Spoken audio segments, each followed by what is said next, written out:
আসসালামু আলাইকুম। প্রাথমিক বিদ্যালয়ের শিক্ষক নিয়োগে চাকরি প্রত্যাশী ভাই বোনেরা আশা করি সবাই ভালো আছেন, সুস্থ আছেন। প্রাথমিক বিদ্যালয়ের শিক্ষক নিয়োগে ইতিমধ্যে কিন্তু দুটি ধাপ অতিক্রম করে আপনারা তৃতীয় ধাপে পৌঁছেছেন। তৃতীয় ধাপ নিয়ে বিভিন্ন রকম মতামত হলেও চাকরি প্রত্যাশী ভাই বোনদের দাবি কিন্তু 9:1 অনুপাতে রেজাল্ট তৈরি করার। এই দাবিতে আংশিক জায়গাতে আন্দোলন চলমান লক্ষ্য করা গিয়েছে। তো ইতিমধ্যে কিন্তু হাইকোর্ট তাদের অফিসিয়াল ওয়েবসাইটে একটি নোটিশ প্রকাশ করেছেন। আজকের এই ভিডিও মূলত সেই বিষয়ই উপস্থাপন করব আপনাদের মাঝে। তো চলুন কথা না বাড়িয়ে নোটিশটি দেখা যাক। বাংলাদেশ প্রতিদিনে 20 নভেম্বর 2024 কিন্তু নোটিশটি প্রকাশ করা হয়েছে। প্রাথমিক শিক্ষক নিয়োগে কার্যক্রম বর্তমানে স্থগিত করা হয়েছে। তৃতীয় ধাপে ঢাকা ও চট্টগ্রাম বিভাগে নিয়োগের ক্ষেত্রে নিয়োগপত্র প্রদান সহ এ সংক্রান্ত সিদ্ধান্তের কার্যক্রম 6 মাসের জন্য স্থগিত করেছেন হাইকোর্ট। এই নিয়োগ পরীক্ষার চূড়ান্ত ফলাফলে 6,531 জন উত্তীর্ণ হয়। এ সংক্রান্ত এক রিট আবেদন প্রাথমিক শুনানি দিয়ে বিচারপতি ফাতেমা নজিব ও বিচারপতি শিকদার মাহমুদুর রাজির সমন্বয়ে গঠিত হাইকোর্ট বেঞ্চ রুল সহ এ আদেশ দেন। ওই নিয়োগের ক্ষেত্রে কোটা অনুসরণের অভিযোগ তুলে ফলাফল প্রকাশের বৈধতা চ্যালেঞ্জ করে নিয়োগ বঞ্চিত 30 প্রার্থী গত সপ্তাহে রিটটি জারি করে।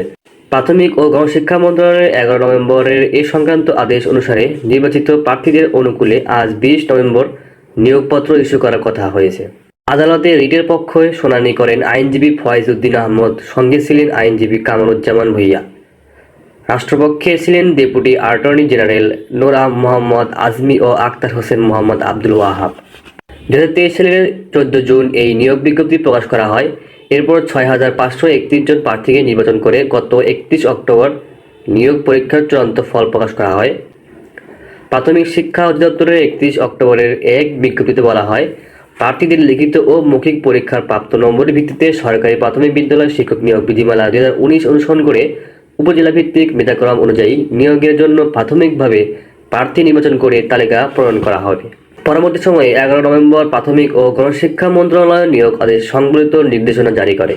রুলে 31 অক্টোবর ফলাফল প্রকাশের বিজ্ঞপ্তি ও নিয়োগ বিষয়ে 11 নভেম্বর নির্দেশনা সংবলিত স্মারক কেন আইনগত কর্তৃত্ব বহির্ভূত ঘোষণা করা হবে না তা জানতে চাওয়া হয়েছে।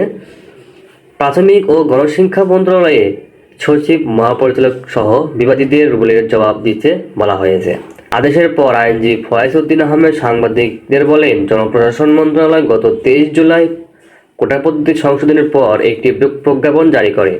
এতে বলা হয়, জনপ্রশাসন মন্ত্রণালয়ের 2018 সালের 4 অক্টোবর জারি করা পরিপত্র সহ আগের এ সংক্রান্ত সব পরিপত্র বা বিজ্ঞাপন বা আদেশ রহিত করা হলো।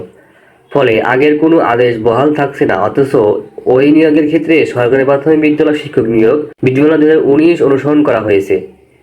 এ অনুসারে নারী কোটা 60% এবং পোষ্য কোটা 20%, 4% অন্যান্য কোটা ছিল, যে কারণে এই রিটটি করা হয়। শুনানি নিয়ে হাইকোর্ট রুল দিয়ে নিয়োগের কার্যক্রম 6 মাসের জন্য স্থগিত করেছেন।